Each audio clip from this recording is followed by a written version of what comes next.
बंगाल में राजनीतिक हिंसा और प्रतिहिंसा का बहुत पुराना नाता रहा है। अभी 1971 में आर के लक्ष्मण का एक चित्रण बहुत चर्चा में रहा है, जिसमें कुछ टैंक और चॉपर जाते हुए नजर आ रहे हैं और कहा जा रहा है कि ये देश की रक्षा के लिए नहीं बल्कि बंगाल में फेयर इलेक्शन करवाने के लिए हैं। 1971 का विधानसभा चुनाव वही चुनाव था जब ऑल इंडिया फॉरवर्ड ब्लॉक के बड़े नेता हेमंत कुमार बसु की कलकत्ता की गलियों में सरेआम हत्या कर दी गई। इतना ही नहीं, वो श्याम पुकर से पार्टी के कैंडिडेट थे। उनकी जगह जब पार्टी ने दूसरा कैंडिडेट दिया अजीत कुमार विश्वास, उनकी भी हत्या कर दी गई। सवाल ये था कि क्या बीजेपी बंगाल में राजनीतिक हिंसा के दुष्चक्र को तोड़ पाएगी या फिर वो भी उसी जाल में फंस जाएगी। शुवेंदु अधिकारी, जो कि बंगाल के अगले चीफ मिनिस्टर हो सकते हैं, उनके पीए की हत्या हो चुकी है। अब ये जानिए कि उनके पीए की हत्या जिस तरीके से हुई, ठीक वैसी ही हत्या अभी बीजेपी के नेता अर्जुन सिंह के बहुत करीबी मनीष शुक्ला 2020 में यानी कि 2021 के विधानसभा चुनाव से पहले ठीक उसी इलाके में नॉर्थ 24 परगना में उनकी भी इसी तरीके से बाइक सवारों ने हत्या की थी। और अर्जुन सिंह का कहना था कि उनकी हत्या में, ध्यान दीजिए उनके शब्दों पर, इसमें कुछ पुलिस अधिकारियों का भी हाथ हो सकता है। ये अर्जुन सिंह वही है जो पहले टीएमसी में थे, फिर बीजेपी में आए, 2019 में बैरकपुर से बीजेपी के सांसद बने, उसके बाद टीएमसी में चले गए, फिर टीएमसी से वापस बीजेपी में आए और अब नौपाड़ा से नए नए बीजेपी के एमएलए हैं। और शुवेंदु अधिकारी के पीए की हत्या पर उन्होंने सीधा इल्जाम लगाया ममता बनर्जी के भांजे अभिषेक बनर्जी पर। समझ लीजिए कि बंगाल में किस तरीके से राजनीतिक हिंसा और प्रतिहिंसा को लेकर आरोप और प्रत्यारोप लगते रहते हैं। बीजेपी के सत्ता में आने के बाद बंगाल का क्या ये रक्त चरित्र बदलेगा, इसके बारे में हमने बात किया मनोज कुमार लाल से। रिटायर्ड आईपीएस अधिकारी हैं, दिल्ली पुलिस में अपनी सेवाएं दी हैं, पांडिचेरी के डीजीपी रहे हैं और आईबी में लंबे समय तक काम किया है। मनोज सर ने देश में कलेक्टिव वायलेंस का बहुत गहन अध्ययन किया है। इस चीज को अंडरस्कोर करना चाहता हूं कि जो बंगाल की हिंसा है, या पहले संयुक्त बंगाल होता था जिसमें अब बांग्लादेश कट के अलग हो गया, उसकी जो हिंसाएं थी अर्ली 1920s की, 30s की, 40s की, यदि हम उसको दरकिनार रखते हैं तो ये एक ऐसा इलाका है जहां पर संस्कृति, जहां पर म्यूजिक, जहां पर अलग अलग तरह की कलाएं और संत संप्रदाय का जो एक पूरा वहां पर एक जो उनके बहुत सारे सेक्ट हैं वो बहुत ही मजबूत हैं। ये जब हम इस चीज को समझते हैं तो ये एक प्रश्न उठता है कि जब ये इतना संस्कार युक्त, जिसमें संस्कार इतना भरा पड़ा है, जिसमें संस्कृति इतनी मजबूत है और जहां पर इतनी अच्छी परंपराएं रही राजा राम मोहन राय से लेकर बंकिम चंद्र, और उसके बाद बहुत सारे वहाँ रिवॉल्यूशनरी रहे, फ्रीडम फाइटर रहे। और यदि हमें ये समझना पड़े कि जो भारत में एक चेतना आई, जिसमें हम कह सकते हैं कि फ्रीडम फाइट करने की जो चेतना आई, उसमें बंगाल का एक बहुत बड़ा योगदान है। तो ये वायलेंस क्यों होता है? आखिर कौन सी ऐसा कौन सा वो पड़ाव है, कौन सी ऐसी बिंदु है जहां पर हमें ये लगता है कि पावर के लिए, पावर में आने के लिए, पावर में रहने के लिए और जो पावर में है उसको डिसलॉज करने के लिए क्या सिर्फ वायलेंस का ही सहारा लिया जाता रहा है, और ये किस तरीके से इंस्टीट्यूशनलाइज हुआ, ये एक बहुत बड़ा प्रश्न है। इसके बारे में मैंने बहुत लोगों से बात की। जैसे आपको पता है कि मैंने एक छोटा सा शोध किया कलेक्टिव वायलेंस, और उसमें एक मेरा टॉपिक था political violence in waste Bengal. जिस तरह से आपने प्रश्न उठाए उसी तरीके से प्रश्न मेरे पास भी था। जो मेरी समझ में आया मैं संक्षेप में यहाँ पर कहना चाहता हूँ, ताकि उसके बाद जो आपके सवाल हैं वो आप रख सकें।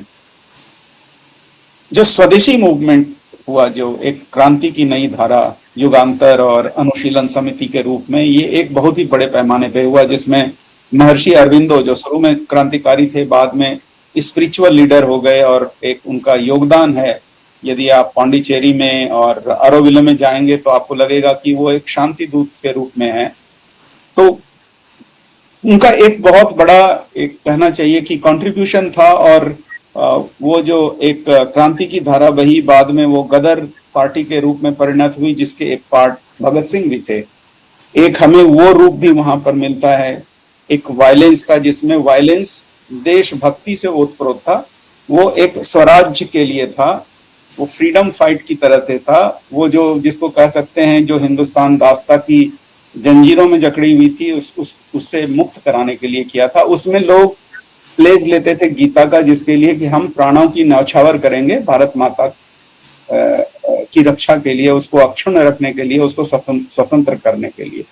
ये लगभग आप कह सकते हैं कि जो 20वीं सदी की शुरुआत है, 1902, 3, 4, 5 से ये बढ़ करके लगभग 1940 तक, आप कह सकते हैं लेट 40s तक काफी प्रबल रहा। उसके बाद तेभागा मूवमेंट आता है, जो कि कम्युनिस्ट सोशलिस्ट से ओतप्रोत था, करीब 3, 4 साल, 5 साल का एक प्रवाह है, जो कि एक छोटे भूभाग में है बंगाल के, जिसको आप आज सिलीगुड़ी के नाम से जानते हैं, उसके आसपास का था, जिसमें कानू सन्याल, चारू मजूमदार वो अग्रणी नेता थे। चारू मजूमदार पहले ऑर्गेनाइजर करने वाले थे और कानू सन्याल बाद में उसके लेफ्टिनेंट बने। लेकिन वो बहुत दिनों तक चला नहीं। 1946 से लेकर के आप कह सकते हैं 1951-52 तक में वो फिजल आउट हो गया। काफी दिनों तक उसके बाद शांति रही। जो थोड़ा बहुत वायलेंस हुआ वो जमींदारी प्रथा को लेकर के था। लेकिन 1965-66 के बाद वो एक प्रबल रूप लेता है, जिसमें कि एक नक्सल, एक पूरा का पूरा पॉलिटिकल आइडियोलॉजी होती है कि power flows through the barrel of the gun. जो माओ का एक ये था कि हमको किस तरह से जो बुर्जुआज हैं, उसको प्रोलेटराइट, जो सर्वहारा लोग हैं, जिनके पास कुछ नहीं है और जो सारे रूप से शक्ति विहीन है, वो किस तरह से पावर में आ सकते हैं, उसके लिए उन्होंने माओ का रास्ता अपनाया। वो भी थोड़े दिनों के बाद खत्म हो गया। जिस समय की आप बात कर रहे हैं 1971-72, वो बेसिकली बांग्लादेश मुक्ति वाहिनी और जो लिबरेशन का था, उसके बाद जो एसएस रे है, उनको खास करके इस रूप में एक तरह से प्रोजेक्ट किया जाता है कि उन्होंने जो एनहिलेट किया, जो अर्बन नक्सलिज्म जिस तरह से हो गया था थ्रू पुलिस एक्शन एवरीथिंग, उसके बाद थोड़े दिनों के बाद इमरजेंसी लग गई थी। एंड 1972 का जहां तक मुझे याद है, वो इलेक्शन 1972 में हुआ था। It is touted as one of the most rigged election, right. अब मैं वहां से आगे बढ़ता हूं कि जब सीपीएम 1977 में आती है और सत्ता में स्थापित होती है, वहां से ये धारा जिसको आप देख रहे हैं, उसका जो एक बिंदु है, जो ओरिजिन है, उसका एंट्रेंचमेंट और उसके स्ट्रक्चर को इस तरीके से करना जिसमें कि हम वायलेंस के थ्रू ही अपने पावर में स्थापित रहेंगे और उसको चलाएंगे। ये लेफ्ट फ्रंट में खास करके सीपीएम की देन है वेस्ट बंगाल में, और वो इस तरह से एक ऐसा इंस्ट्रूमेंट बन गया। एक बहुत बड़ा विषय है, यदि आपको कभी समय रहेगा तो मैं विस्तार से बताऊंगा, लेकिन मैं अभी संक्षेप में आना चाहता हूं कि जो बूथ मैनेजमेंट है वो लेफ्ट ने शुरू किया कि हम बूथ कमेटी बनाएंगे, बूथ को कैसे जैमिंग करेंगे, बूथ को कैसे कैप्चर करेंगे, बूथ में जितने लोग उनके इलेक्टोरेट हैं उसके बिहेवियर को हम कैसे कंट्रोल करेंगे, इलेक्शन के दिन भी और उसके बाद भी। इसका एक बहुत ही तरीका और एक मेथड निकाला गया और वो इस तरीके से उन्होंने जकड़ लिया। आप कहेंगे फिर पुलिस क्या करती थी, एडमिनिस्ट्रेशन क्या करता था? तो पार्टी ने एक पैरेलल सिस्टम ऐसा बनाया जिसमें कि आप ये कह सकते हैं कि पार्टी ने गवर्नमेंट को कंट्रोल किया और गवर्नमेंट ने पार्टी के थ्रू रह करके जो उनके अपेंडेजेस थे और जो पार्टी का एक्सटेंशन था वो पुलिस और एडमिनिस्ट्रेशन तक चला गया और वो बिल्कुल सबसर्विएंट हो गए। अभी मैं इस वर्ड का यूज करूंगा कि वो सबसर्विएंट हो गए, क्योंकि पहले उन्होंने टीचर को ऑर्गेनाइज किया, उसके बाद कर्मचारी यूनियन बना करके लेकर के आए, पुलिस यूनियन वहां पर बना, फिर पुलिस जब कभी भी किसी आईपीएस ऑफिसर उनकी बात नहीं मानते तो पुलिस यूनियन को यूज किया जाता, वो वेंडलाइज करते। कहने का ये मतलब है कि कांस्टेबल से लेकर के सब इंस्पेक्टर तक ये पूरे के पूरे पार्टी से चलते थे। लेफ्ट पार्टी इसको चलाती थी, उसकी यूनियन इसको चलाती थी और इन पुलिस ऑफिसर्स को बड़ी मुश्किल आती थी। फिर पंचायत राज इंस्ट्रूमेंट के चारों तरफ एडमिनिस्ट्रेशन को इस तरह से जकड़ा गया कि जो पार्टी के विषय होते थे और बहुत सारे पावर्स पंचायती इंस्टीट्यूशंस को दिए गए, और जब पंचायती इंस्टीट्यूशंस और एडमिनिस्ट्रेशन जब उनकी बात नहीं करता तो उन्होंने एक सिस्टम बनाया था। विलेज लेवल पे सेक्रेटरी होता था, फिर सब डिवीजन लेवल पे सेक्रेटरी होता था, फिर डिस्ट्रिक्ट लेवल पे सेक्रेटरी और स्टेट लेवल पे सेक्रेटरी। ये सारे तय करते थे कि हम एडमिनिस्ट्रेशन को किस तरीके से आइदर थ्रू स्टैट्यूटरी ऑर्डर और थ्रू पार्टी ऑर्डर हम उसको कैसे कंट्रोल करेंगे। उस समय जो वायलेंस था, आप ये कह सकते हैं कि बहुत ही कंट्रोल्ड वायलेंस था। लेकिन जब ममता बनर्जी टीएमसी ने इसको टेक ओवर किया तो ये जो पूरी संस्थाएं थी जो वायलेंस करती थी, जिसमें दो जो है प्रमुख रूप से आपके दर्शकों को बताने के लिए, एक हरमट का उसको ऑर्गेनाइज किया जिसको आप मर्सिनरी कहते हैं। हरमट शब्द आया, कुछ लोग कहते हैं पोर्चुगीज है या कुछ है। हरमट का मतलब ही वहां पर होता है मसलमैन, बैंड ऑफ मसलमैन। सो वो एक मर्सिनरी थे। और दूसरा था सिंडिकेट। सिंडिकेट उन्होंने इसलिए लिया कि जो जितना भी कमर्शियल एक्टिविटी है उसको कंट्रोल करने के लिए वहां से ये सारी चीजें ट्रांसफर हो गई। The moment power transferred from left to the TMC, ये जो स्ट्रक्चर था वायलेंस का स्ट्रक्चर इस पार्टी में चला गया। अब यहाँ पे एक इवोल्यूशन होता है लेफ्ट में और टीएमसी के, इसमें एक ही अंतर है। अंतर ये है कि यहाँ पे जो कोऑप्शन है मर्सिनरी का और सिंडिकेट का, उसमें पॉलिटिशियन उनको कंट्रोल करते थे। तो पॉलिटिशियन उनको अपने पार्टी ऑर्गेनाइजेशन के थ्रू भी कंट्रोल करते थे और पुलिस और एडमिनिस्ट्रेशन के थ्रू भी कंट्रोल करते थे। उनका वायलेंस बहुत कैलिब्रेटेड था। उनका पॉलिटिकल ऑब्जेक्टिव था कि हम पावर में रहें। उनका पॉलिटिकल ऑब्जेक्टिव ये नहीं था कि हम पूरे सब इंस्टीट्यूशन को खत्म करके और उसको पूरा मार्जिनलाइज कर दें। ऐसा नहीं करते थे। वो पुलिस की बात भी मानते थे, एडमिनिस्ट्रेशन की बात मानते थे। जब उनकी पॉलिटिकल ऑब्जेक्टिव ऐसी होती थी तब वो कहते थे कि अच्छा आप दोनों से नहीं हो सकता तो हम फिर इसको हरमट से और सिंडिकेट से करेंगे। यहाँ तो यही इनके नेता बन गए, सिंडिकेट के ही लोग नेता बन गए, मर्सिनरी के लोग नेता बन गए, और फिर ये अनकंट्रोल्ड वायलेंस चला। अब ये अनकंट्रोल्ड वायलेंस जब हुआ तो आपको देख करके लगता है, इसलिए अब आपका जब दूसरा सवाल होगा तो मैं इस पे आऊंगा। आपका पहला सवाल ये था कि आखिर बंगाल में ही इस तरह का वायलेंस हमको क्यों देखने के लिए मिलता है। उसका कारण यही है कि it has been meticulously, very methodically, it has been structured, it has been created, it has been co-opted, and 35 साल लेफ्ट का शासन और 15 साल टीएमसी का शासन ये कंटिन्यूअस रहा है। ये पहला ब्रेक है बीजेपी का। बीजेपी की जो सरकार इस बार बनने वाली है, ये पहली पॉलिटिकल पार्टी होगी सीपीएम और टीएमसी के बाद जहां पर मसलमैन का कोई रोल नहीं है। जो कोर ट्रैवलर्स आपके साथ जुड़ते हैं, जब आपके पास सत्ता आती है तो आप भी उसी ट्रैप में फंसने की उसमें पूरा अंदेशा रहता है। बीजेपी नेता अर्जुन सिंह, जो कि अब नौपाड़ा से विधायक चुने गए हैं अभी इसी चुनाव में, उससे पहले वो टीएमसी में थे, टीएमसी से पहले बीजेपी में थे और 2019 में वो बीजेपी के बैरकपुर से लोकसभा सदस्य थे। और मैं आपको ये भी याद दिलाना चाहूंगा कि उनके बहुत ही करीबी मनीष शुक्ला की 2021 के चुनाव से पहले हत्या हुई थी, और बिल्कुल वैसे ही ये हत्या हुई थी जैसी ये हत्या अभी सुवेंदु अधिकारी के पीए चंद्रनाथ रथ की हुई है। बाइक पर आए थे, सीसीटीवी पर वो कैद है घटना। बाइक पर आए लोग, उन्होंने मनीष शुक्ला नाम के उनके क्लोज एड को गोली मारी। अर्जुन सिंह ने इल्जाम लगाया कि ये टीएमसी के कार्यकर्ताओं का काम है। ये वही अर्जुन सिंह है, सर, मैं आपको याद दिलाना चाहूंगा, जो अब कह रहे हैं कि सुवेंदु अधिकारी के पीए की हत्या में भी टीएमसी के बड़े नेताओं का नाम है।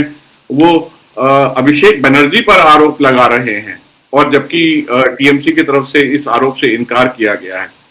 तो बीजेपी के लिए ये ट्रैप कितना बड़ा है? बड़ा है, और इसका मैं सवाल का जवाब मैं कैसे दूं इसको। मैं आपको दो चीज बतलाना चाहता हूं इसमें। पहली बात तो ये कि वायलेंस का पॉलिटिकल ऑप्शन क्या है बीजेपी के लिए। वहां पर वायलेंस का पॉलिटिकल ऑप्शन बीजेपी के लिए ये है कि एक सुदृढ़ पुलिस व्यवस्था हो। यदि पुलिस सुदृढ़ नहीं है तो आप कैसे निपटेंगे, जो जिसको हम कह सकते हैं कि एक पैरेलल गवर्नमेंट बना दी गई है पुलिस के बराबर। कि यदि हमको पॉलिटिक्स में किसी पॉलिटिकल अपोनेंट को हमको कंट्रोल करना है, या हम उसको यूं कहें कि हम अपने राइवल को मैनेज करना चाहते हैं और वो पॉलिटिकली नहीं हो रहा है, मतलब जो एक डेमोक्रेटिक प्रोसेस है उसके थ्रू नहीं हो रहा है, तो हम उसको कैसे करेंगे? तो वहां पर उन्होंने एक रास्ता निकाल दिया गया। आप इसको ऐसे समझना चाहते हैं, एक तो थियोरेटिकल कॉन्सेप्ट है हाइब्रिड स्टेट का। हाइब्रिड स्टेट में क्या होता है, और ये हाइब्रिड स्टेट का एक्सप्लेनेशन जो बाहुबली है उत्तर प्रदेश के, वहां भी लागू होता है। जिस किसी भी जगह जहां पर कि जो आपका कॉन्स्टिट्यूशनल स्टैट्यूटरी इंस्टीट्यूशन के साथ साथ जो एक्स्ट्रा कॉन्स्टिट्यूशनल और एक्स्ट्रा स्टैट्यूटरी ऐसे आप तैयार करते हैं इनफॉर्मल सिस्टम, जो आप ट्रेडिशनल सिस्टम से उठा करके लाते हैं। हमारा ट्रेडिशनल सिस्टम क्या था कि जब जमींदारी चलती थी तो उनका एक होता था, वो एक आर्मी रखते थे अपने साथ कि जो हमें जिससे हमें वसूली नहीं हो रही है रेवेन्यू की, या हमको किसी को मनवाना है, या कोई हमको जमीन उससे लेनी है, या किसी को बेदखल करना है, या अपने जो हेजिमनी है उसको चलानी है, उसके 15-20 लठैत होते थे। वो लाठी जाकर के मारते थे, पुलिस उसके अगेंस्ट कोई एक्शन नहीं करती थी और वो उनका चलता था। ये एक जो फ्यूडल सिस्टम होता था, उस फ्यूडल सिस्टम का ये परिष्कार है कि along side police system you have this kind of system of mercenaries, of armored and syndicates. अब चूंकि वहां पर सिंडिकेट पॉलिटिक्स में आ गए, मेन स्ट्रीम पॉलिटिक्स। यदि आप नाम लीजिए, मैं नाम ले सकता हूं, मुझे नाम लेने में कोई परवाह नहीं है, क्योंकि जो मैंने लोगों से वहां पर बात की और जो नाम निकल के आई है और वो रिकॉर्ड पे है, जैसे कि अनुव्रत मंडल बीरभूम में, वो एक बहुत शक्तिशाली आदमी। उसी तरह से आपने इस तरह से अभी अर्जुन सिंह का लिया, जिसका रोल अब बदल गया है। उसी तरीके से ज्योति प्रियो मल्लिक का नाम आता है, उसी तरह से शौकत मुल्ला का नाम आता है डायमंड हार्बर के इलाके में, उसका डेप्यूटी होता था जहांगीर, जो आजकल बहुत चर्चा में है।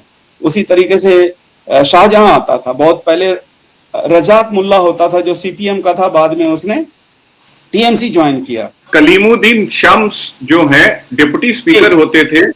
और मैं सर याद दिलाना चाहूंगा, बंगाल के पुलिस अधिकारियों को याद दिलाना चाहूंगा, 1984 गार्डन रीच को याद करें। एक यंग आईपीएस अधिकारी विनोद कुमार मेहता, उनको चाकुओं से गोद डाला गया, उनकी बॉडी को म्यूटिलेट किया गया, और उनकी पत्नी वीना मेहता कलकत्ता में रहती रही। उनसे जब पूछा गया कि वो कलकत्ता छोड़ के क्यों नहीं गई, तो वीना मेहता ने एक इंटरव्यू में ये कहा कि मैं कभी नहीं चाहती थी कि बंगाल और कलकत्ता भूल जाए, यहाँ के पॉलिटिशियंस भूल जाएं कि मेरे पति की किस तरीके से हत्या हुई है। मैं उसका एक रिमाइंडर हूं, मैं याद दिलाती रहूंगी।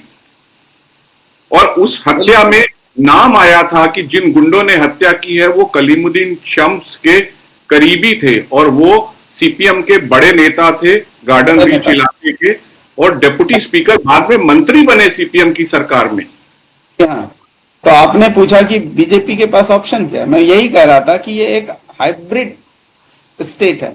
हाइब्रिड स्टेट में यह है कि कॉन्स्टिट्यूशन में दिया गया है कि डेमोक्रेटिकली आप इलेक्शन लड़िए, उसके बाद आप नेता बन जाइए, उसके बाद आप जो कॉन्स्टिट्यूशनल इंस्ट्रूमेंट है कि हम एडमिनिस्ट्रेशन और पुलिस जो सरकार के कारिंदे हैं उससे हम कंट्रोल नहीं करके हम अपने मर्सिनरी को रख करके हम कंट्रोल करा रहे हैं। These mercenaries are equally powerful, rather they are more powerful. जब ये सिस्टम होता है, जब पुलिस ने अपना रोल चेंज कर लिया, 35 प्लस 15 साल, करीब 50 साल लगभग हो गया। इस 50 साल में कम से कम 3 से 4 जनरेशन पुलिस लीडर निकल गए जिनकी कोई स्पाइन नहीं है। मुझे कहने में ये कोई हर्ज नहीं है। दे मे बी इंडिविजुअली वेरी, जिसको कह सकते हैं ऑनेस्ट, बट जब वो पद पे रहते हैं तो जो उनका डिसीजन मेकिंग है, it is not according to the book, rule of law नहीं है। इसलिए जब नेशनल ह्यूमन राइट कमीशन ने जब अपनी रिपोर्ट दी 2021 के पोल वायलेंस पे, तो उन्होंने बड़ा प्रोमिनेंटली अपने कंक्लूजन में पहला लाइन लिखा कि in waste Bengal there is no rule of law, there is rulers law. इससे आप समझ सकते हैं कि इस मुहाने पे बीजेपी खड़ी है। उसको सबसे पहले एक स्वस्थ पुलिस चाहिए, एक स्वस्थ एडमिनिस्ट्रेशन चाहिए, जिससे वो अपना काम चला सके और वो इन हरमड पे ये डिपेंड नहीं करें और ये निश्चित रूप से आप देखेंगे कि जो जितने भी स्टेटमेंट अभी आए हैं, चाहे शमीक भट्टाचार्य का हो, चाहे शुभेंदु अधिकारी का हो, और भी कुछ लोग हैं, जैसे मैंने सजल घोष और जगन्नाथ चट्टोपाध्याय के कुछ उसमें देखे, और भी इवन जितेंद्र तिवारी, जिसका भी पास्ट इज स्लाइटली कंट्रोवर्शियल। बाकी सारे लोग यही कह रहे हैं कि 3 दिन का इंतजार करिए, शांति से करिए। यहाँ पर आइन श्रृंखला वो बंगाली में बोलते हैं कि लेट दी लॉ, आइन मतलब कॉन्स्टिट्यूशन, कि जो कॉन्स्टिट्यूशन है और कानून है उसको अपना काम करने दीजिए। इसका जो भी नतीजा होगा हम उससे निकालेंगे, हमें हिंसा नहीं चाहिए। क्योंकि वो बहुत अच्छी तरीके से जानते हैं कि जिस ट्रैप की आप बात कर रहे हैं, कि यदि वो इस तरीके के जो कहते हैं ना कि एक रेट्रीब्यूशन से जस्टिस देना, कि हम जाएंगे और एक मॉब जाएगा और मॉब लिंचिंग करेगा किसी की, यदि वो करने में आएंगे तो they will part of the same system, they can't change the system.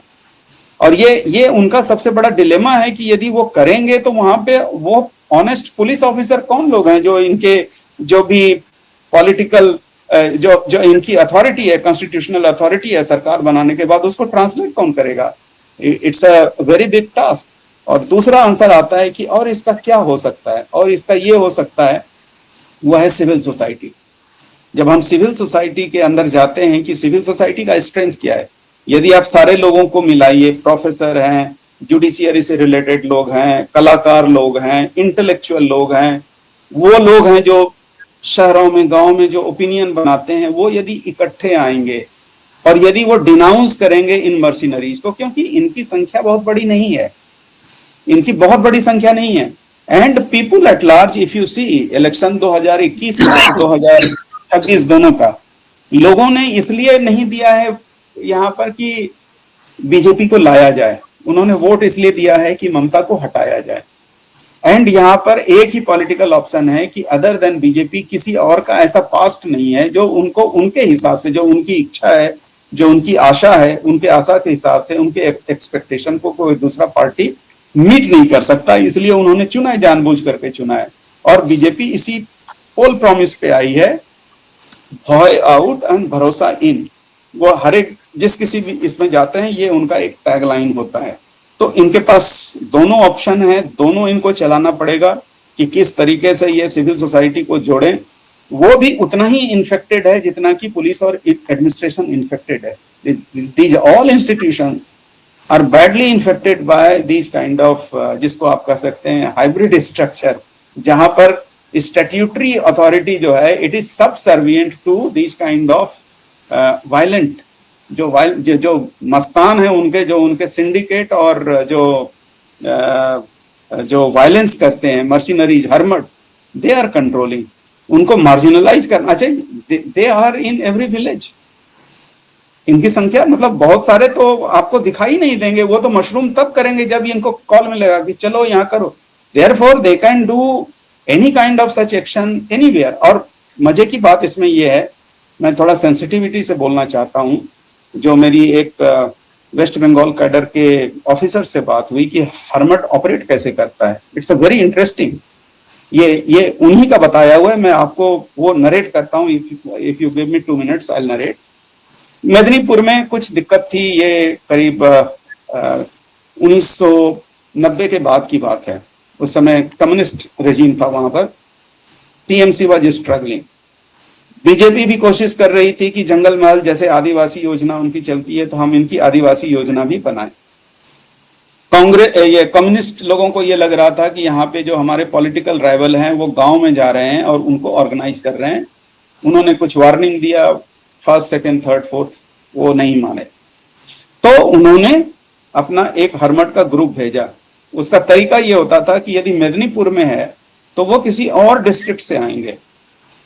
इस केस में ये मालदा और मुर्शिदाबाद से आए। वो वहां गए, उन्होंने गांव वालों को बुलाया, उनको ह्यूमिलिएट किया, उनकी औरतों को बुलाया, पहले उनका रेप किया, फिर कुछ लोगों को मारा पीटा। तो गांव वाले इकट्ठे होकर के चले गए। उस समय नक्सलियों की एक्टिविटी बढ़ रही थी। यदि आपको किशन जी का एपिसोड याद हो, उससे 4-5 साल पहले की बात थी। तो गांव वाले नक्सलियों के पास चले गए। तो नक्सलियों ने कहा कि ये तो बहुत अच्छा तरीका है कि हम, ये एक मौका मिला है, गांव के थ्रू हम यहाँ घुस करके हम यहाँ एक्सपेंड कर सकते हैं। लेकिन दूसरी बार दोबारा उनको पता चला कि दोबारा से गांव में ऑर्गेनाइज हो रहे हैं। तो जिस इस बार जब हरमट वहां पे गई तो नक्सलियों ने उनको मार दिया, 25-30 लोग मर गए। ये कहीं कोई रिकॉर्ड पे नहीं है, ना तो पहला इंसिडेंट रिकॉर्ड पे जब हरमट गए और उन्होंने लोगों को मारा, ये कहीं रिकॉर्ड पे नहीं है, इसका कोई रिकॉर्ड ही नहीं बनता। जब दूसरी बार आए और इनके मर गए हरमट, इसको भी इन्होंने रिकॉर्ड पे नहीं लिया। लेकिन जब उन्होंने पुलिस को वहां भेजा तो उन्होंने देखा कि जो लोग मरे थे गांव की साइड से, उसमें से कुछ लोग ऐसे थे जिनके पास जो राइफल थी वो राइफल बड़ी सोफिस्टिकेटेड लगी कि ये तो एसएलआर टाइप की राइफल है, इसमें तो 303 का, ये गांव वालों के पास कहां से आया। जब उन्होंने खोजना और शनाख्त करना शुरू किया तो उनको लगा कि ये तो नक्सल है। जब ऐसा हुआ तो उन्होंने फिर हरमट की ट्रेनिंग कराई। उस ट्रेनिंग में उनको एसएलआर दिया गया, पहले वो कंट्री मेड वेपन और दूसरी चीजें लेकर के जाते थे, बकायदा उनको पुलिस की वर्दी दी गई and they neutralized that unit of Naxal in that particular village. अब इससे आप अंदाजा चलाइए कि कैसे पैरेलल शासन चलता है और कैसे ये हरमट ऑर्गेनाइज्ड हैं from district to district, from village to village. आप इसे आप देखिए ना, इसमें ग्लॉक पिस्टल इस्तेमाल हुआ है। कहां से ग्लॉक पिस्टल आया? Who has provided? And I can share with you one thing.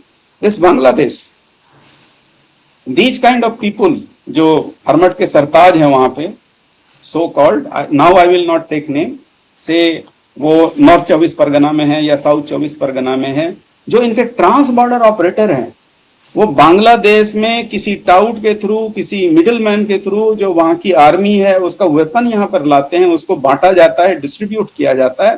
That is for the sophisticated use. जो ऑर्डिनरी यूज के लिए उससे ये मुंगेर से लेकर के आते हैं। इसलिए आपने देखा होगा कि बैरकपुर में जो 2021 में हुआ था, बड़ा कन्वीनियंटली एक बिहार के 2 लोगों को लाया, उनको अरेस्ट किया, उन्होंने कहा कि केस खुल गया, ये दोनों हैं। Nobody knows that they are the original killers, they are original assassins, and who those assassins are. And mind you, one thing I can say with lot of responsibility, without political patronage they can't operate, without political directive they cannot go and operate. Because सबसे पहली बात आती है कि यदि police एक के बाद परत खोलती जाएगी तो सबकी कनेक्टिविटी निकलेगी। अनुव्रतो मंडल की कनेक्टिविटी निकलेगी, ज्योति प्रियो मल्लिक की कनेक्टिविटी निकलेगी, शौकत मुल्ला की निकलेगी, सबकी निकलेगी। ये सब जा करके they will be all thoroughly exposed and the dictum here applies that all roads lead to Rome. That's the situation. Sir, BJP के लिए रिस्पॉन्सिबिलिटी दोहरी है कि जिस तरीके से बीजेपी के कार्यकर्ताओं की हत्याएं हुई हैं 2026 का चुनाव जीतने से पहले, जाहिर तौर पर एक भावना रही होगी कि अब हमारा वक्त आ गया है, हमें रिवेंज लेना है। मैं आपको याद दिलाना चाहूंगा 2020 का मामला, 2021 के इलेक्शन से पहले बीजेपी के अहमदाबाद के एमएलए थे देवेंद्र नाथ रॉय, उन्होंने ज्वाइन किया था और he was hand. There are 2 version. एक कहता है कि उस सुसाइड किया गया था और दूसरा वर्जन है कि वहां सुसाइड के कोई लक्षण है ही नहीं। और yes, you go ahead. Yes, उसमें सर वजह जो उनकी जेब से एक सुसाइड नोट मिला था जिसमें 2 लोगों का नाम था, लेकिन उनकी सुसाइड के मसले पर शक इस वजह से था कि उनका हाथ जो है रोप से बंधा हुआ था जब वो अपने घर से दूर एक दुकान के बाहर एक पोल से उनकी डेड बॉडी टंगी हुई मिली थी। मेरी अंडरस्टैंडिंग है, जो मैं समझ सकता हूं, यदि ऐसा होता 2021 में जो पोस्ट पोल वायलेंस था वो इतना बड़ा पोस्ट पोल वायलेंस था कि that was the fit case to bring the president rule. नहीं आया प्रेसिडेंट रूल ला करके, और उसके बाद एक राज्यपाल के through you can control the administration as well as the police very effectively. वहां तो कोई असेंबली भी नहीं है, आपके एडवाइजर आ जाते हैं, वो कैबिनेट का काम करते हैं, आप ऑर्डर इशू करिए और वो होगा, आप उसको चलाइए। उन्होंने नहीं किया, चाहे वजह जो भी हो, पॉलिटिकली टिनेबल था, अनटिनेबल था, जो भी था। उन्होंने 2021 से 26 तक यदि आप देखेंगे कि बीजेपी का, तो हम इसको एक ही रूप में एक्सप्लेन कर सकते हैं कि by brick, wall bye wall, इन्होंने कोशिश की कि हम अपने पार्टी स्ट्रक्चर को खड़ा करें, कौन कैंडिडेट होगा, क्या होगा, टीएमसी सरकार की कौन सी ऐसी योजना है या उनके जो भी काम है कौन सा अच्छा है कौन सा खराब है, उनकी क्या कमियां हैं जो एक डेमोक्रेटिकली आप पॉलिटिकल पार्टी से फाइट करना चाहते हैं आप करते रहे। At the most you can say that they utilized CBI and ED. जहां तक मेरी जानकारी है सीबीआई ईडी का चाहे जो भी यूज किया गया है उसमें कोई भी ऐसा केस नहीं है जो क्राइम के तारीफ में नहीं आता है, that comes under the definition of the crime. And जो ऑर्गेनाइज्ड करप्शन, एक्सटॉर्शन, जितने भी तरह का आपने स्कैम देखा, एसएससी का scam, there was public outreach, आईसी कार का था उसमें पब्लिक आउटरीच था, सब जगह पब्लिक आउटरीच था। जहां भी सीबीआई, और मैं तो ये कहूंगा कि ED and CBI could not meet the expectation of the people. और ये एलिगेशन लगता है कि there is a deal theory, society एक बहुत ही सप्रेशन में है। अब वहां पर यदि बीजेपी हरमट लेकर के जाती है, मुझे ये लगता है कि बीजेपी की बहुत ही लॉन्ग टर्म ऑब्जेक्टिव है। और वो लॉन्ग टर्म ऑब्जेक्टिव मैं अपने अनुभव से कह सकता हूं कि जो बॉर्डर स्टेट होते हैं उनकी जरूरतें दूसरी होती हैं। हमें ये एक समझना चाहिए from national security and internal security point of view. Bengal is a very critical state. यदि हमने यहाँ का बॉर्डर मैनेजमेंट अच्छा नहीं किया, यदि हमने यहाँ पर इंटरनल सिक्योरिटी में जो स्टेट मशीनरी खास करके पुलिस को रोल प्ले करना है वो नहीं किया, यदि यहाँ पे कोई सबवर्सिव एलिमेंट आता है उसको हमने आइडेंटिफाई करके वीड आउट नहीं किया, यहाँ का जो सिलीगुड़ी कॉरिडोर का नॉट बनता है यदि हमने वहां पर एक कहना चाहिए स्वस्थ एडमिनिस्ट्रेशन नहीं रखा, तो हमको उसका क्या क्या खामियाजा भुगतना पड़ेगा। ये हम असम में देख चुके हैं कि वहां पर किस तरह से उल्फा इन्हीं सब चीजों को लेकर के तो उल्फा वहां पर आई थी। बहुत सारे जो डिमांड अभी यहाँ पे इन्फिल्ट्रेशन का डिमांड वेस्ट बंगाल में चल रहा है, ये तो 80s में चल चुका असम में, ये कोई नई चीज नहीं है। और उसके चलते आपने 25-30 साल तक एक ऐसा इंसर्जेंसी देखा जिसके लिए न सिर्फ पुलिस बल्कि आपको सेना का उपयोग करना पड़ा। मतलब for the first time the army came. ये मुझे लग रहा है कि बीजेपी इस चीज को समझती है, इसीलिए वो अपने हर एक चीज को उसी तरीके से नुआंस कर रही है। और कहीं नुआंस वो इस तरह का हो रहा है कि it is being projected as very hard line Hindu kind of thing. बहुत जगह आप ये देख भी रहे हैं, क्योंकि निश्चित रूप से हम ये कह सकते हैं कि there is a big element amongst the Muslim population along the border who have been radicalized. तो बीजेपी कोई कुछ ऐसा नहीं करना चाहती जिसमें कि आउटसाइड स्टैट्यूट, मतलब यदि पुलिस को कंट्रोल करना है तो पुलिस को करें। अब वो कैसे करेंगे, this is a big challenge. I don't have any easy answer. जहां पर 35 + 15 साल का सबवर्जन है, I will call it subversion, I have no hesitation, that administration और पुलिस जो है वो सबवर्टेड है। They are not going according to the rule book. Had they gone, ये स्थिति नहीं होती इतना कहीं पे कि हम किसी एमएलए को मार देंगे और पुलिस क्या उसको सुसाइड का केस बना देती है। आप छोड़िए इसको, तो इसमें थोड़ा बहुत कंट्रोवर्सी हो सकता है। त्रिलोक मेहता करके था, त्रिलोचन मेहता, पुरुलिया में, उसको हैंग कर दिया गया एक बहुत बड़ा इलेक्ट्रिसिटी टावर था। The SP of the district on record कैमरे पे आकर के कहता है कि this is A suicide case. आप ये बताइए कि 20 फीट ऊपर जा करके कोई अपने को हैंग कर सकता है? और जब उसका इंक्वेस्ट कराया जाता है तो डॉक्टर वही लिखते हैं जो पुलिस कहती है। आप जब पढ़ेंगे, मैंने किसी एक जो सीबीआई में काफी दिनों तक काम कर चुके और होमिसाइड के बड़े एक्सपर्ट हैं, तो अहमदाबाद का आया था मीडिया में कि भाई उसका क्या पोस्टमार्टम रिपोर्ट है। मैंने जब उनसे कंसल्ट किया तो उन्होंने कहा ये तो फोरेंसिक साइंस में जो है ना लाइन उठा करके लिखा हुआ है, एक एक चीज उसका उस फोरेंसिक साइंस से लिखा है। This is not autopsy done. Autopsy done में तो ये है कि कहाँ पे क्या साइन मिलना चाहिए वो लिखाना चाहिए, उसमें तो उन्होंने कोई ऑटोप्सी ही नहीं की। ऐसे 1-2 केस नहीं है। यदि आप आईजी कार के इन्वेस्टिगेशन जाएंगे, शुरू के इन्वेस्टिगेशन में इट वाज ए शैम।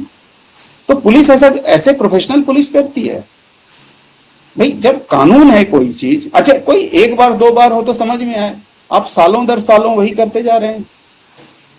अब ये यदि ऐसी पुलिस बन गई है तो आप कहां से उसको सुधारेंगे? But this is my firm conviction, चाहे लोग कितने भी खराब हों, उसमें से कम आपको 10% लोग, 15% लोग वो डाई ऑनेस्ट मिलेंगे, वो वही काम करेंगे जो उनका जमीर कहता है। सर, चुनौती बहुत बड़ी है। मैं आपको फिर से अर्जुन सिंह की तरफ लेके जाता हूँ, बीजेपी के विधायक।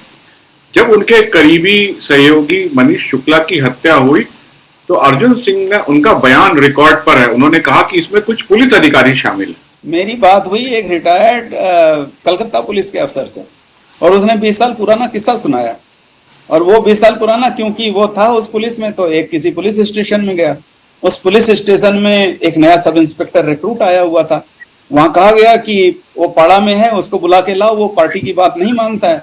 उसको लाया गया और उसको कहा कि इसको पीटो।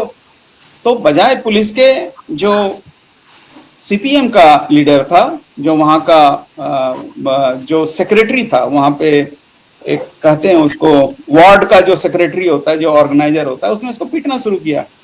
तो ये जो यंग सब इंस्पेक्टर था उसने उसको रोकने की कोशिश की। तो उसको कहा उसने कि तुम कैसे रोकते हो, उसका तुरंत एक तबादला हो गया।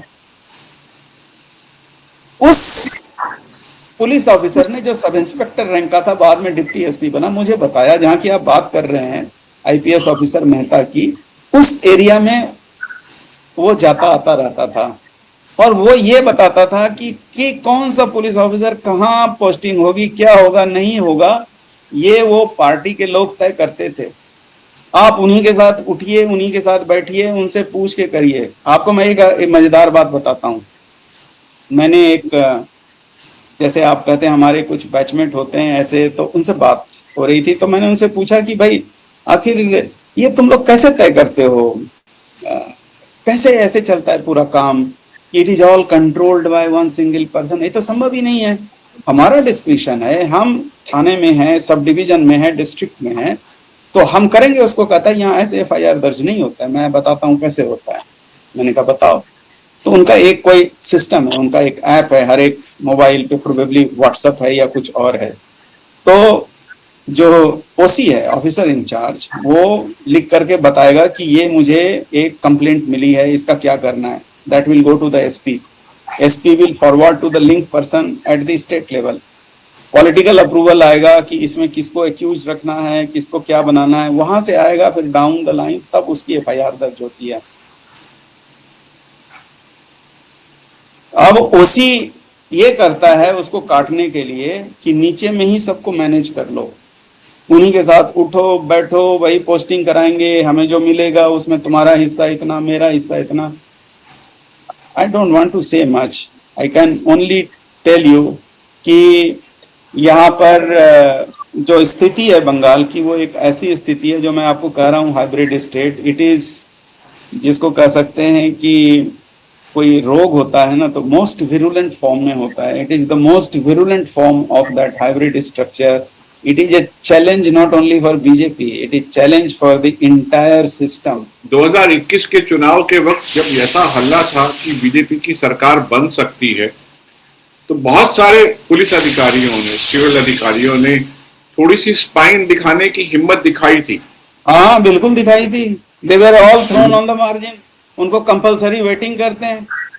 सर, इस सूरत में अब बीजेपी के सामने चंद्रनाथ रथ की हत्या की जांच करवाना और उसमें जो आरोपी हैं उनको चिन्हित करके कानून सम्मत तरीके से सजा दिलवाना, rather than making it a personal vendetta, मुझे लगता है कि ये सबसे बड़ा टेस्ट केस होगा जो भी नए चीफ मिनिस्टर।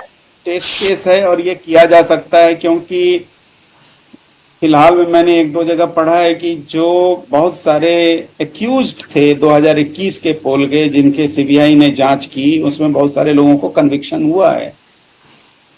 तो मैं ये कह सकता हूं कि यदि इसको मेटिकुलसली फॉलो किया जाए, relentlessly and meticulously, these two words come from CompStat. जब न्यूयॉर्क पुलिस अपने एकदम लोएस्ट पे थी, तो वहां पे दो चीज किया गया। पहला कि जुडिशियरी में जाकर बात करके उनको ये समझाया जाए कि why conviction is important to decriminalize the society. तो इतना ज्यादा क्राइम आ गया है सोसाइटी में, उसमें क्राइम कंट्रोल के लिए जुडिशियरी का क्या रोल है। और पुलिस, यदि कोई छोटी सी भी छोटी बात आती है तो उसको उतनी ही तवज्जो के साथ जुडिशियरी के पास ले जाएं, उसका कन्विक्शन हो। उसके लिए जितनी चीज की जरूरत पड़ती है, ट्रेनिंग से लेकर रिक्रूटमेंट से लेकर संसाधन तक, वो मुहैया कराए जाएं। और वहां पे वीकली सिस्टम था कि हम उसकी वीकली मीटिंग देखेंगे और जो हमने तय किया था इस वीक का टारगेट वो पूरा होता है कि नहीं। ये चलिए मंथली कर लें। यदि इनके सारे डिस्ट्रिक्ट एसपी जिस तरह का करना शुरू करेंगे, जो क्राइम मीटिंग होती है कि कितने क्राइम हुए, कितने पेंडिंग है, जेन्युइन है कि नहीं, कितने लोग यहाँ पर हैं जो इस तरह का एक्सटॉर्शन करते हैं, इस तरह का रैकेट चलाते हैं। बड़ी चीज क्या है देखिए राजेश जी, बहुत सारा पॉलिटिकल फंड जो पहले लोगों को आता रहता था वो इन्हीं से आता था, सिंडिकेट एक्सटॉर्शन से। It's a huge money. I don't have any estimate, but those are in thousands of crores. वो एक दिन में खत्म होगा। जैसे आप खत्म करेंगे बहुत लोगों का बिजनेस जाएगा, बड़ी अफरा तफरी होगी, बहुत बड़ी अफरा तफरी होगी। इसका एक इकोनॉमिक्स है क्राइम का, हर एक ऑर्गेनाइज्ड क्राइम का इकोनॉमिक्स होता है, और ये पॉलिटिकली पैटर्नाइज्ड, पॉलिटिकली ऑर्गेनाइज्ड क्राइम है ये इंटायरली। क्या क्या नहीं चोरी करते, चावल चोरी, पीडीएस की चोरी, कैटल स्मगलिंग, राइट, बालू की चोरी, क्वारी माइंस की चोरी, कोल का illegal extraction, you name it and you have their. वहां तो ये है कि यदि देखिए क्या है कि आप मकान बनाना शुरू कर रहे हैं और इसका बजट 2 करोड़ रुपया है, इसमें सीमेंट इतना आएगा, लोहा इतना आएगा, मिस्त्री इतना आएगा, सब कुछ आएगा। या तो आप सिंडिकेट से लीजिए या उसका एक है कि इतना % आप सिंडिकेट को दे दीजिए। That's the tax over and ever जो सरकार लेगी टैक्स आपसे। Everywhere there is a cut money. वहां पे एक ये वर्ड चलता है कट मनी और टोलाबाजी।